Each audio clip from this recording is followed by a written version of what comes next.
വിട്ടോ വിട്ടോ വിട്ടോ. നിങ്ങൾക്ക് ഇതുവരെ നീ അല്ലെങ്കിൽ എന്റെ ബാക്കിൽ കൂടെ എന്തുകൊണ്ട് നിങ്ങളെ കാണാല്ലേ? ഞാൻ ചേച്ചിനെ കാണാൻ വന്നത്. എനിക്ക് നിന്നെ കാണാലോ. നീ ചേച്ചിയെ കാണാൻ വന്നപ്പോ എനിക്ക് നിന്നെ കാണാൻ. ഞാൻ എന്റെ അടുത്ത് ഇങ്ങനെ പറഞ്ഞു പാലാരിവട്ടത്ത് ഇങ്ങനെ രമ്യ ചേച്ചി ഉണ്ട്, അപ്പൊ ഞാൻ വിചാരിച്ചു രമ്യ ചേച്ചിനെ കാണാൻ.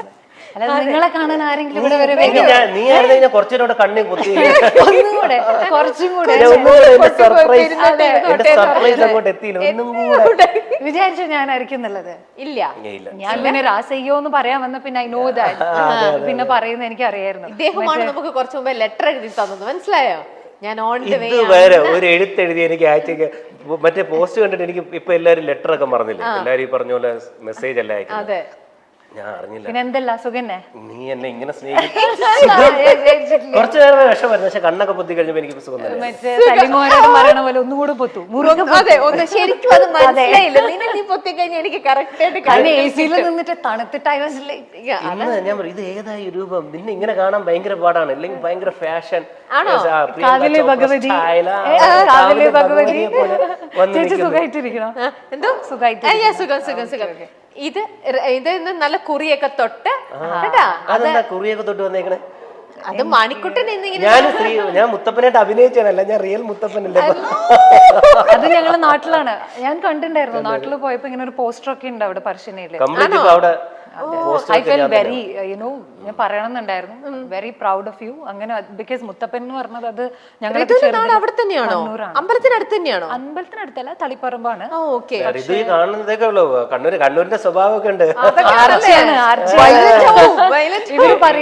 മറ്റേ വാളിൽ അതെ, എടുക്കേണ്ട സമയത്ത് എടുക്കണ്ടേ. അപ്പൊ സൂക്ഷിച്ചോ മോനെ ദിനേശ. എന്നല്ലേ ഋതുവിന് എന്തൊക്കെ അറിയാം നമ്മുടെ മണിക്കുട്ടനെ കുറിച്ചുള്ള രഹസ്യങ്ങൾ വല്ലതും അറിയാമോ? പരസ്യമാക്കുമോ? അതൊക്കെ പരസ്യമാക്കിയിട്ടുണ്ടെങ്കിൽ I don't think so my stone മേക്കേഴ്സിന് താങ്ങാൻ ഞങ്ങൾക്ക് താങ്ങാൻ പറ്റുന്ന ലെവലിലുള്ളത് പറഞ്ഞാൽ, അല്ലെങ്കിൽ ഈ ഒരു എപ്പിസോഡ് പോലും അപ്പുറത്തേക്കാണ്. കാരണം ഇനിയിപ്പോ ഫസ്റ്റ് ആണ് എനിക്ക് തോന്നുന്നത് ഇങ്ങനെ ഒരു കോൺവെർസേഷൻ. ഞാനാണെങ്കിലും ഭയങ്കര നെർവസ് ആയിട്ടും കുറച്ച് ഫോർമൽ ആയിട്ടും ഒക്കെ നിങ്ങൾ ഇരിക്കാൻ പോണത് അല്ലേ? അപ്പൊ ആൾക്കാർ ഇരിക്കുന്നത് ഇത് ഇങ്ങനെ ഒന്നും അല്ലടാ, അല്ലെങ്കിൽ നിങ്ങൾ തമ്മിലുള്ള എന്ന് പറഞ്ഞാൽ എടാ വാടാ പോടാ സ്റ്റൈൽ അല്ലേ? ഞാൻ പറയില്ലേ, ഇവരൊക്കെ ഈ പറയുന്ന ആ ഫ്രണ്ട്ഷിപ്പ് മെയിൻറ്റെയിൻ ചെയ്യുന്നുണ്ട്. ഞാനാണ് പല സമയത്ത് വിട്ടു പോകുന്നത്. ഒരു ട്രിവാൻഡ്രത്ത് വരുമ്പോഴോ അല്ലെങ്കിൽ ഞാനാണ് ചേട്ടാ ഇവിടെ ഉണ്ടോ, ചേട്ടാ എന്താണ് വിശേഷങ്ങൾ, അപ്പൊ വീട് പൂട്ടി പോകും. എന്റെ അടുത്ത് പറയും നീ നേരത്തെ പറയണം കേട്ടോ, വീട് പൂട്ടി പോകാൻ അല്ലാണ്ട് എന്നിട്ട് പറയും ഇന്നലെ വരെ ഞാൻ വിട്ടിട്ടുണ്ട്, ഇന്നിപ്പോ ഞാനും അമ്മയും കൂടെ കുഞ്ഞമ്മേന്റെ വീട്ടിൽ പോയി ഞാൻ മിക്കപ്പോഴും വരുമ്പോ അപ്പോഴും എവിടെയാണ് ചേട്ടാ, ഞാൻ എയറോബിക്സ് ആണ്, ഭയങ്കര ബിസി. ഓ മൈ ഗോഡ്, ഇത് എന്തത്, ഇത് വെറുതെ പറയണതാണോ അതോ അതെനിക്ക് നിങ്ങളാണോ? ഞാൻ ചിലപ്പോ ആ സമയത്തല്ലേ ഭയങ്കര ഡള്ളായിട്ടിരിക്കും. അപ്പൊ വന്ന് കണ്ട ഇതേപോലെ ഇവളെപ്പോഴും വല്ല എന്തിനാണ് ചേട്ടാൻ നിങ്ങൾ 100 ദിവസം നമ്മളൊക്കെ ഒരുമിച്ച് ജീവിച്ച ആൾക്കാരല്ലേ, എന്തിനാ ഇത്ര കോംപ്ലക്സ്? എന്തിനാ മണി ഇത്ര കോംപ്ലക്സ്? അതിന് 100 എത്ര ദിവസം ചോദിച്ചാലും ഞാൻ എപ്പോഴും എന്നെ ഏറ്റവും നല്ല രീതിയിൽ, പ്രത്യേകിച്ച് സ്ത്രീകളുടെ മുമ്പിൽ ഞാൻ അവതരിപ്പിക്കുകയുള്ളൂ. അവിടെ നിങ്ങൾ പറഞ്ഞ് കംപ്ലീറ്റ് ചെയ്യാത്തൊരു സംഭവം ഉണ്ട് ബിഗ് ബോസിൽ, നിങ്ങൾ രണ്ടുപേരും കൂടെ ചേർന്ന് മുഴുമിപ്പിക്കാത്ത. എന്തായിരുന്നു ആ സംഭവം? നമുക്കത് വീഡിയോയിലേക്ക് നോക്കിയാലോ?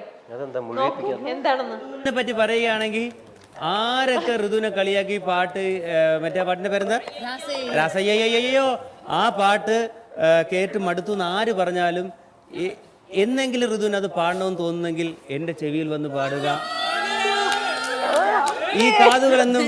ഈ കാതുകളെന്നും നിനക്ക് ഓപ്പൺ ചെയ്ത് വെച്ചേക്കുന്നതായിരിക്കും. അത് ഋതുവിന്റെ എക്സ്പ്രഷൻ കേട്ടോ, അവന്റെ ഒരു കാത് സാധാരണ ഇവിടെ ഇപ്പൊ മനസ്സിലായില്ലേ ഈ ഷോ റിയൽ ആണെന്നുള്ളത്. എന്നാ പാട്ട് പാടൂ, ഇപ്പോൾ ആ കാതിൽ പാടുള്ളൂ, അത് അല്ലാതെ പാടൂ. ഇനി ഒരു പാട്ടിന്റെ അത് പാടിയിട്ടുണ്ടെങ്കിൽ ഇവരെല്ലാം കൂടെ എന്നെ എനിക്ക് തോന്നുന്നത് എടുത്തിട്ട് ഇടിക്കും. അത്രയും പാടിയിട്ടുണ്ടല്ലേ രാസയ്യോ.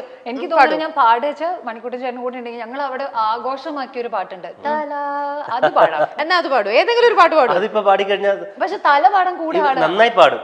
ഈ പറഞ്ഞ ഋതു നന്നായി പാടും. ഋതുവിന്റെ ഒരു പാട്ട് കേൾക്കുക എന്നുള്ളതാണ് ഈ പ്രോഗ്രാമിനെ സംഗീത സാന്ദ്രമാകും. ഒരു കാതല്ല, ഇവിടെ എത്രയോ കാതുകളാണ് പാട്ടുകൾക്കായിട്ട്. പക്ഷെ നിങ്ങൾ തല നിങ്ങൾ കൂടെ പാടും. ഓക്കെ, മണിക്കൂട്ടൻ ചേട്ടന്റെ ഫിലിമിലെ ഒരു പാട്ടാണ്. അപ്പൊ ഇത് ഞങ്ങൾ അവിടെ ആഘോഷമാക്കിയ ഒരു പാട്ടാണ്. ഞങ്ങൾ ലാലേട്ടന് വേണ്ടിയിട്ടും ഒക്കെ ഇത് ഞങ്ങൾ കൂടുതൽ പ്രാവശ്യം ഞങ്ങൾ എല്ലാവരും പാടിയിട്ടുണ്ട്. ഓക്കെ, അതിലൊരു മണിയുണ്ട്, അതാണ് ആ പാട്ടിലൊരു മണിയുണ്ട്. ഇരിക്കട്ടെ അപ്പോ. ഓക്കെ. നൊമ്പരം കളയും നാളം നീ, സ്നേഹമണിനാദം നീ, ജീവിതം വെറുതെ വാടുമ്പോൾ കുമ്പിളിൽ നിറനിറയെ നീ തുള്ളിത്തുള്ളും മധുവല്ലേ, നീയുള്ളിനുള്ളിൽ നാനവല്ലേ, നീ തീരത്തുള്ള തണലല്ലേ, എരിന്റെ തിരിയേ നല്ലിടയനു നീ.